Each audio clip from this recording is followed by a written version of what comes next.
सलाहुद्दीन 2 लाख फौज के साथ उर्दन पार कर चुका है।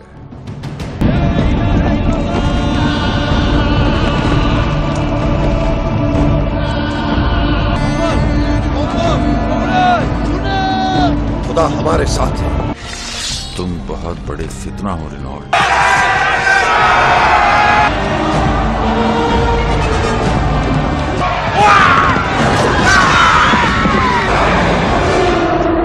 वो एक फौजी दस्ता था जो हमारे आका यूसुफ मसीह की जाए पैदाइश की बेहुरमती करने बैतलहम जा रहा था। हम यीशु के सिपाही और सलीब के रखवाले हैं, तो शिकस्त कैसे हो सकती है हमें?